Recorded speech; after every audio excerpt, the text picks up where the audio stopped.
नमस्कार शेतकरी मित्र हो, मी वैशाली अतिश शिंदे कृषी कन्या यूट्यूब चॅनलमध्ये तुमचं अगदी मनापासून स्वागत करते. तर मी तुम्हाला दाखवलं की गांडूळ खत आपण कसं तयार करायचं किंवा गांडूळ खताचा बेड आपण कसा भरायचा. तर 2 महिन्यापूर्वी आपण गांडूळ खताचा बेड भरला होता. तर त्या गांडूळ खताची नक्की काय परिस्थिती आहे ती आपण बघूया. तर आपण बघू शकतो याच्यामध्ये गांडूळ खत कशा प्रकारे तयार झालेलं आहे हे आता मी तुम्हाला दाखवते. हे बघा, हे अशा प्रकारे अगदी गांडूळ खत व्यवस्थित तयार झालेलं आपल्याला दिसतंय.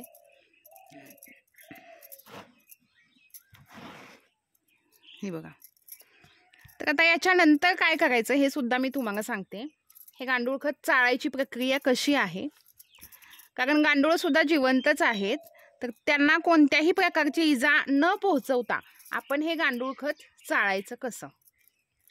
तर प्रथमतः आपण असे छोटे छोटे ढीग करून घ्यायचे खताचे.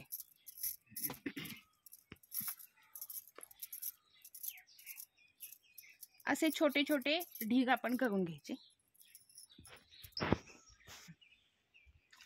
तर याप्रमाणे असे आपण छोटे छोटे ढीग आपण करून घेऊया.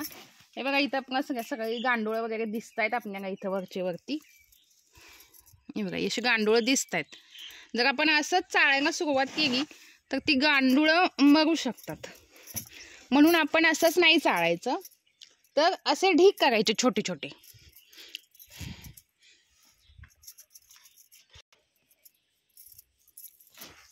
हे असे जर आपण ढीग केले, ढीग करण्याचा काय उद्देश आहे, तर याच्यामध्ये जी गांडूळ आहेत ती गांडूळं वरती न राहता ती गांडूळं खाली जातात. गांडूळ जशी जशी खाली जातील तसं तसं वरचं खत एकदम मोकळं होतं आणि हे खत आपण चाळू शकतो. तर आता हे गांडूळ खत चाळायचं कसं हा प्रश्न बऱ्याच लोकांसमोर आहे. तुमच्याकडे जर जाळी असेल तर ती जाळी तुम्ही घेऊ शकता आणि जाळीतून गांडूळ खत चाळू शकताय. पण हा एक मी छोटासा असा जुगाड केला आहे बघा, तुम्हाला दाखवते.